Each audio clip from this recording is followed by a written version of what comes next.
my red gamers, welcome to another thaumcraft video, and today we're going to be fighting the Crimson Colt, because there's two Crimson Colt portals. By the way, off screen, basically, I went exploring, found a desert, and I got really lucky because now there's one Crimson portal Colt portal up there, and then there's another Crimson portal over there.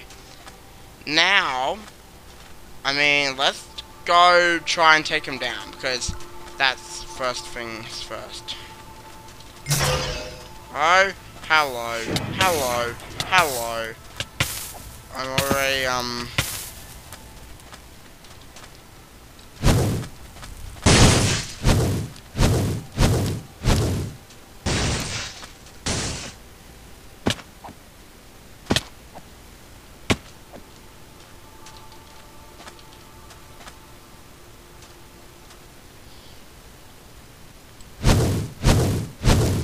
okay, well, hello.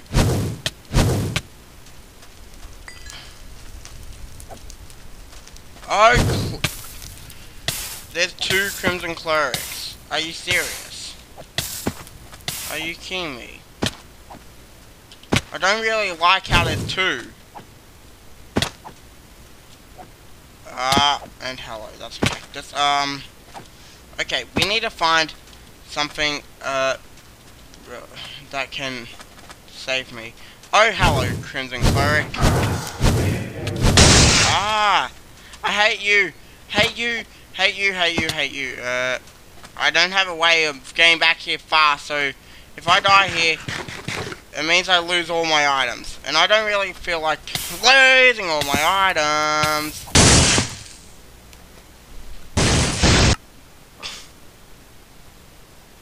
Cool. Actually, wait, no, actually, there might be an easy way back. Hold on, I'm just gonna come back in a second. Okay, guys, we're back, and yeah. I was able to make my way back here because of, me having the NPC wand. Because I made an NPC as a waypoint and that, and yeah. Anyways, let's go. Okay. Not going back to that one. We're going to try up on this one, on the one on the hill, because we're going to do this strategically as well. That's a Crimson Colt, right? That's a Crimson Colt person already. That's a Crimson Colt person already. Okay. Nice to know. I hate you.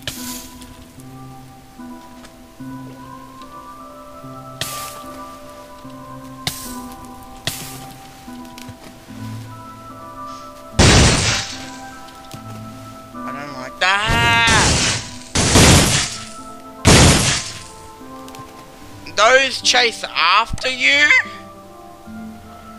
Those chase after you? Okay, it's impossible. Well, that's fun. Hold on 1 second, guys, and I'll go... Wait, that was my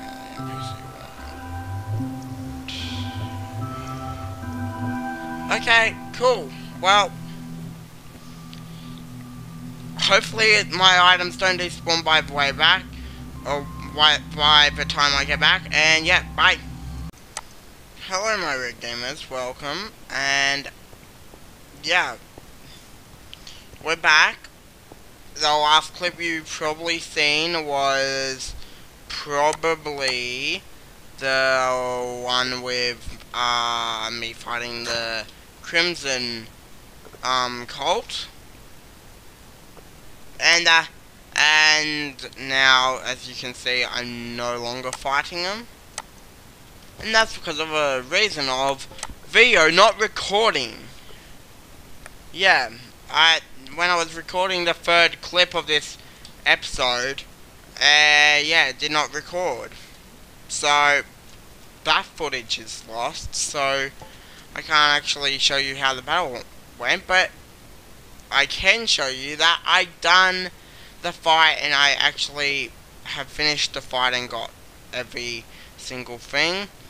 And yeah, basically I got the Crimson rights, and that's the whole reason why I was fighting them. So, how about we read some of the Formicon? And also, let's just, we're gonna do all of this episode.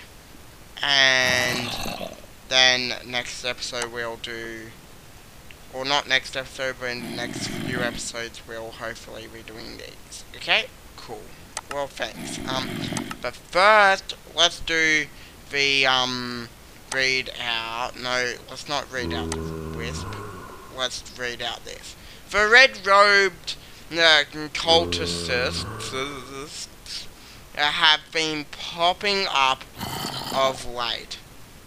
Their goals are unknown to me, and they seem unwilling to talk beyond that. There is something wrong about them. Their grip on sanity seems tenuous at best. But the wrongness goes much deeper than that. It is hard to describe, but my presence seems to enrage them, and I believe it might have something to do with my captivity for thaumaturgy. Their clerics are also capable of wielding magic, and I can sense that they are drawing it from the aura by the magic itself. Does not seem to be thaumaturgy.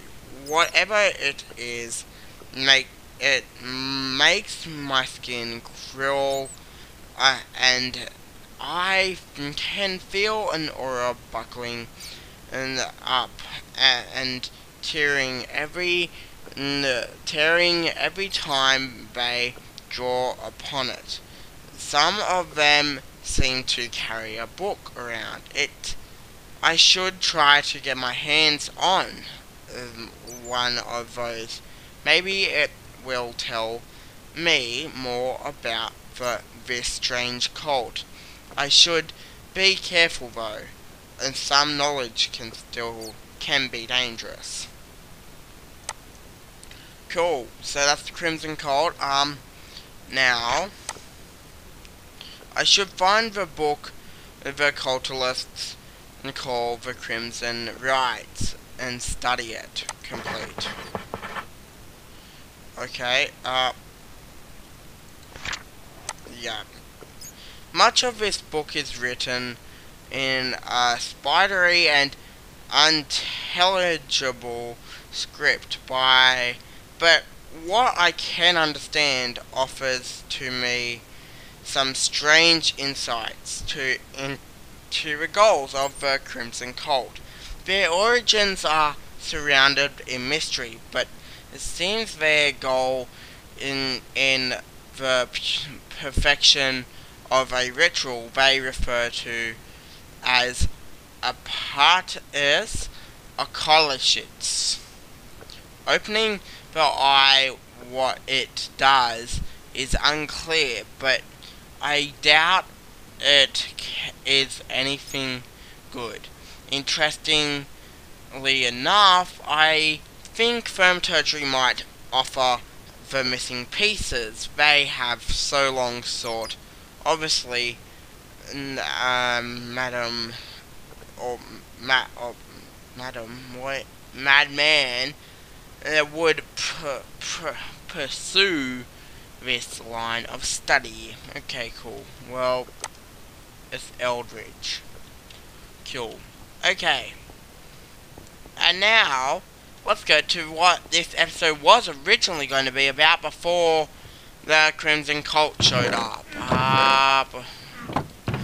Because we can't really do much anymore because of we can't really do a whole episode of the Crimson Cult. Like, I had a half an hour of footage of me just fighting them, okay, but just did not record. I was actually being strategic the second time though. I mean, not the second time, the third time I went back to fight them.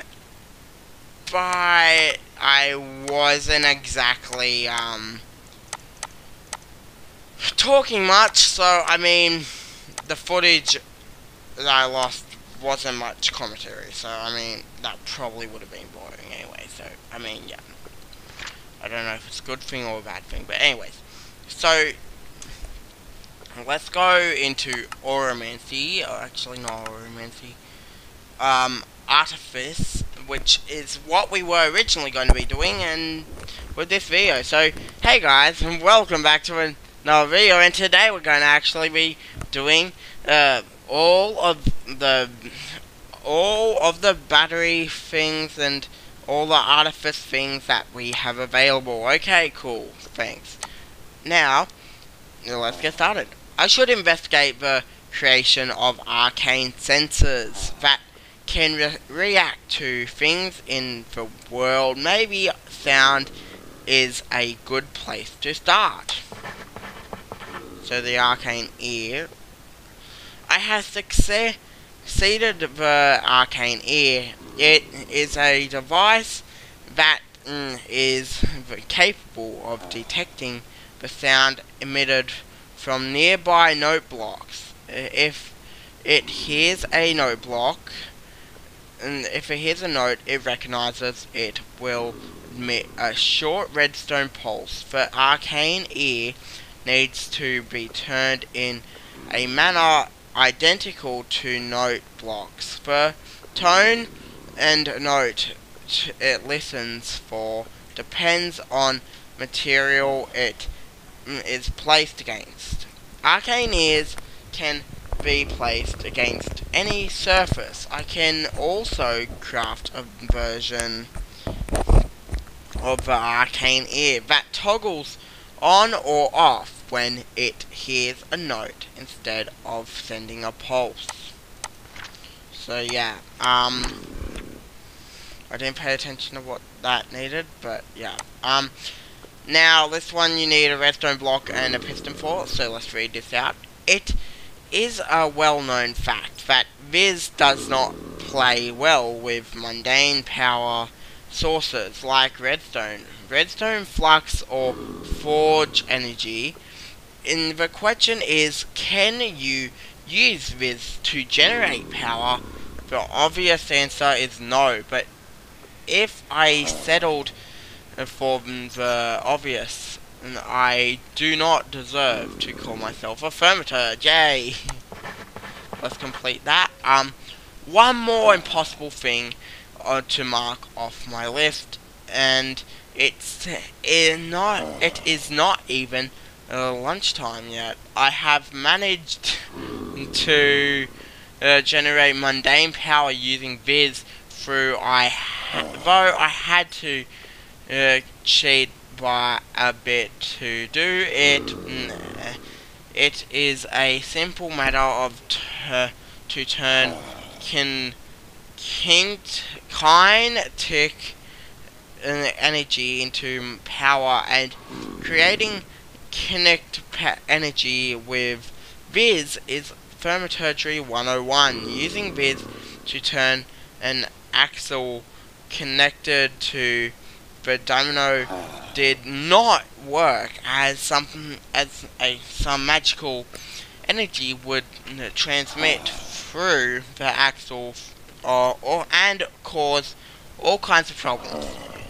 In the end, I designed a special linkage using magnets and some clever engineering. This linkage would transmit kinetic energy while not allowing the Viz to mandage energy and to interfere with each other. Unfortunately, the nature of the linkage places some limits on the power that can be generated, as some kinetic energy is lost. It draws Viz directly from the aura to do this, and a single point produces 1000 Fe or /RF. No, though it can only output 20 FE/RF. Prefer per tick, and redstone signal will disable the generator. Yeah, cool. So yeah, that's how you craft it. I think I could actually probably craft that, actually. Well, anyways, yeah. So that's those two done up there. Hungry chest. I should start with some simple projects to test my theories and on animating, or on not animating, animating. Is that animating? I don't know.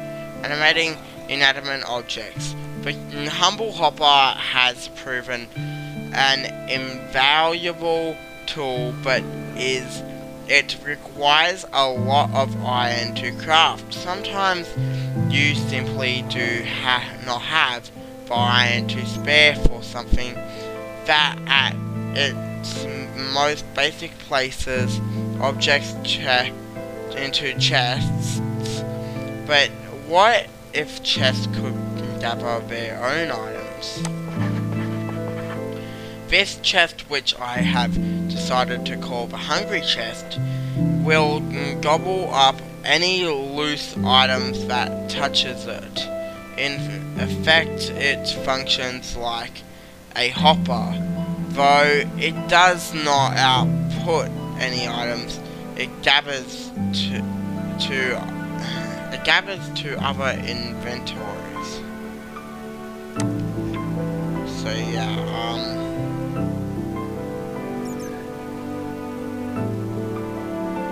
I heard a sound. I just heard a sound. Okay, moving on. Don't know what that sound was, but yeah. Okay, oh, we could probably do this now. Well, we did lose like half an hour of stuff, of actual things. So I mean, why don't we do the arcane laboratory as well? I have always been fascinated by the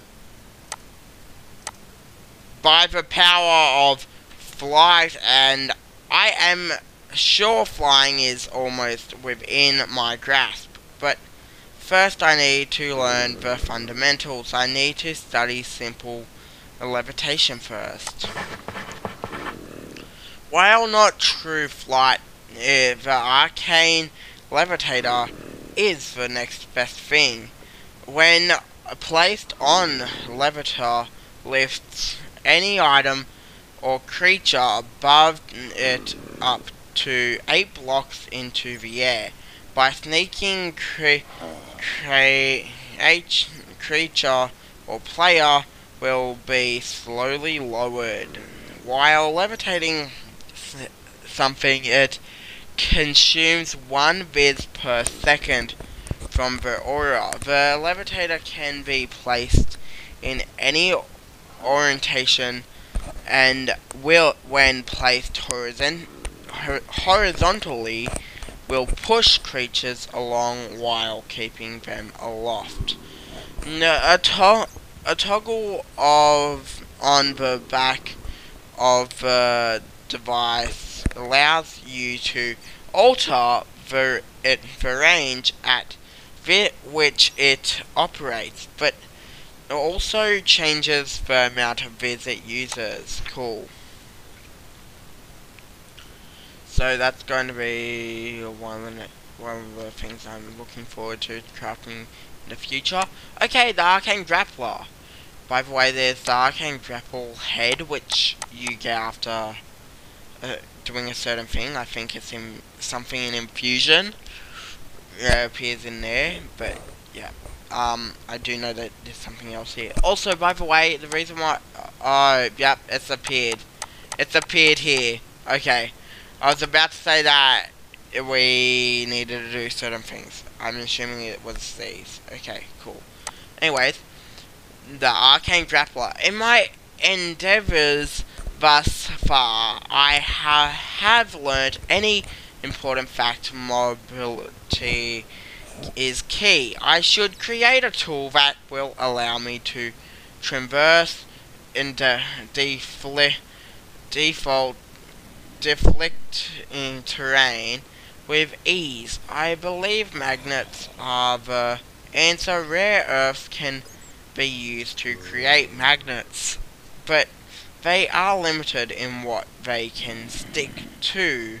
If I can enhance their internet magnetic properties, can with some form of sympatric magic, it should allow them to stick to anything.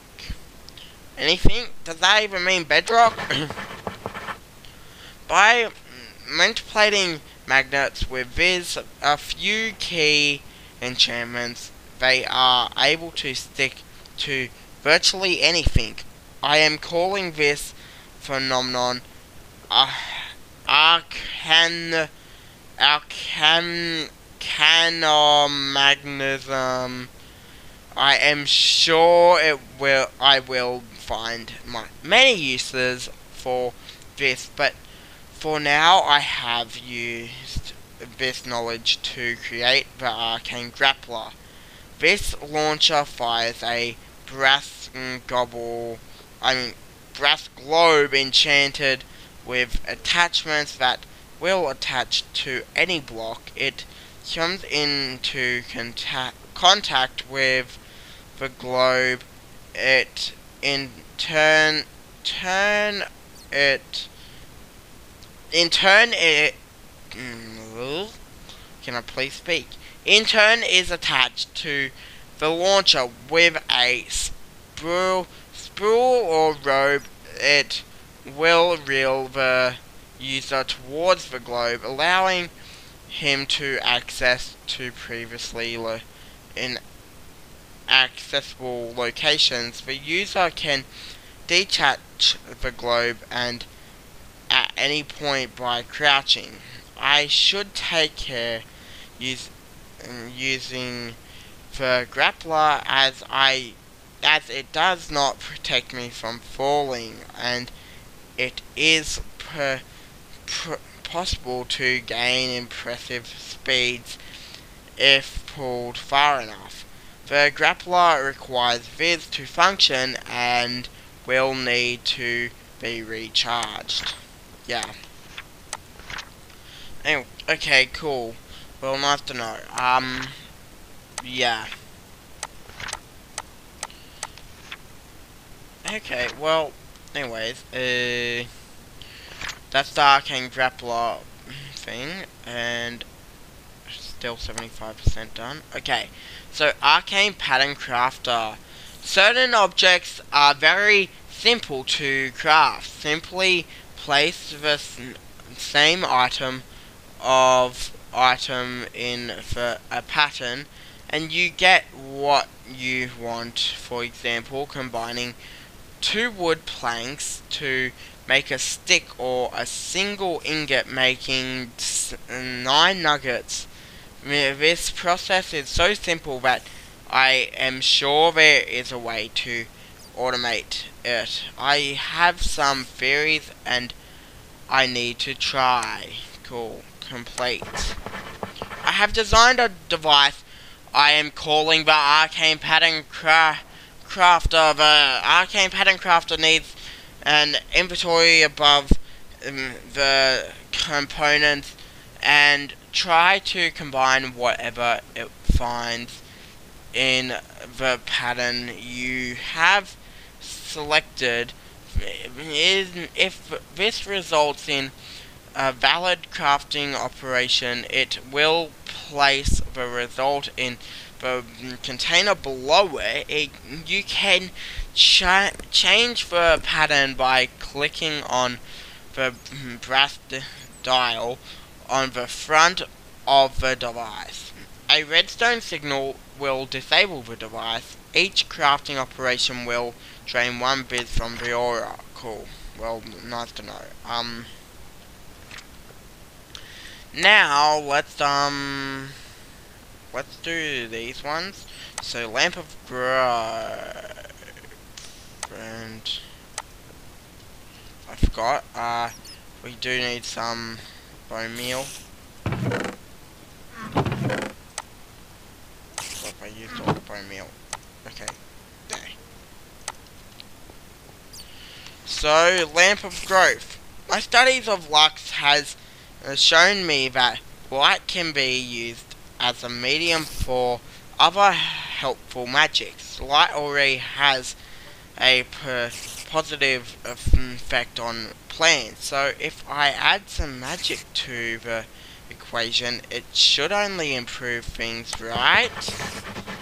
Unlike the arcane lamp, from which it is made, the lamp of growth does not cast much light unless it is provided with Herbia Essentia. If this is done, any plants which grow where light shines the brightest will glow much faster than normal. Will grow much faster than normal. Essentia can be fed to the lamp by attaching it directly to an Essentia piping system. The lamp can be turned off by applying a redstone signal. Yay. Cool. Well, anyways, so let's do the, oh, okay. We need to scan something. How about we scan the Crimson Colt armor? Nope, that did not do anything. Okay, what about this? Nope, what about a poisonous potato? No, that's the eldritch thing, okay. What about a pumpkin seed?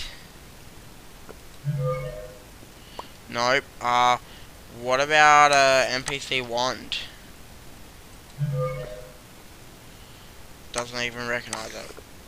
I mean, that's kind of to be expected. Cool. What about a diamond shovel? Okay, yeah, diamond shovel works. Cool. Well, anyways, mirror. My Formicon provides some translation hints that mirrors have many mystical uses. For one such use is the ability to link physical locations via mirrors and the use of synthetic magic. The book does nothing more than provide hints. However, as usual, I will have to figure out things myself. Cool. I am now able to enchant a pair of magical mirrors that act as doorways to the void between the worlds. Anything shoved or piped through the one mirror will pass through this strange realm and emerge from the other mirror, even across dimensional boundaries.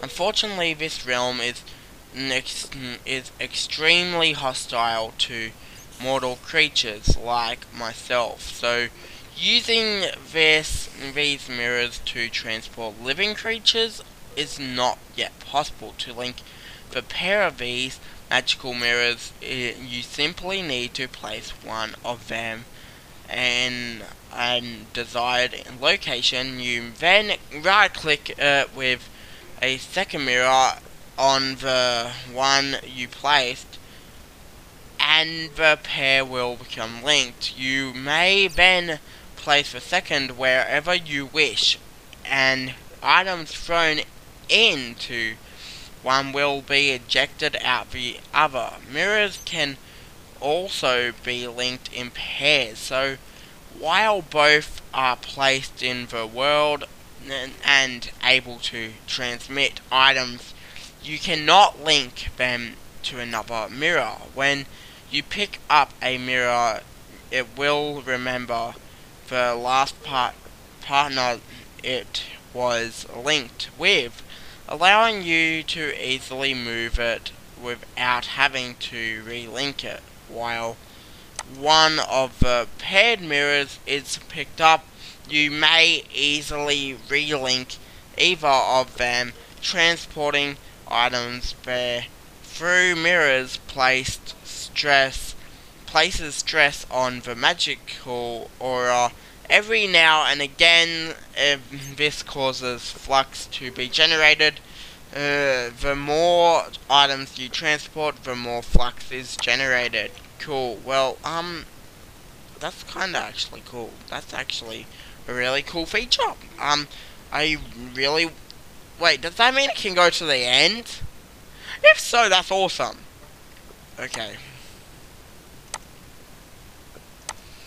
Let's do this. My studies of Lux has shown me that light can be used as a medium for other helpful magics. Mundane light has both been proven to have both positive and negative effects on moods. I think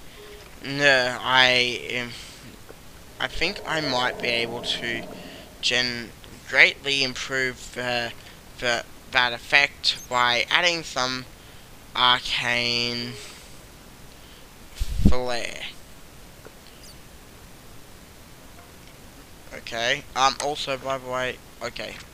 Yeah, the other two I will need to wait for. Any living creatures bathed in the gentle pink glow of the light is immediately placed in a much more romantic mood. If they are able, they will seek others of their kind to mate. This lamp will have no effect if there is 8 or more of a particular species or already present. It requires Desiridium essentia to function, which can be fed to the lamp by attaching it directly to an essentia piping system. The lamp will be turned off by applying a redstone signal. Yay, cool. Well, yeah, that's cool. Yeah, these two will need to wait, because I need more artifice theories, and I don't have any more artifice theories. But I do know that now that I've done that, I can do these, if I can get a certain thing, and I'm planning on getting that thing soon. Yeah, and what that certain thing is, if I go, I think it's arcane infusion, which it is. No, it isn't. This is a good question. Oh, well, that wasn't there before. Okay, cool. I'm wondering what it would be. Actually, I think it might be the...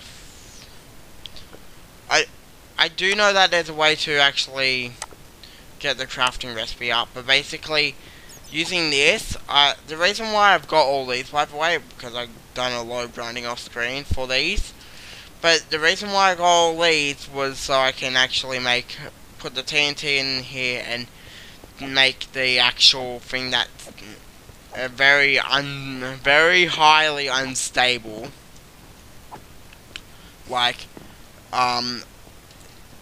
immortally unstable and that. But basically, if but with it, you can actually make something that closes rifts and makes void seeds, which that's kind of what you're needing for for this one. And then we would have completed alchemy. So yeah. Also, by the way, I'm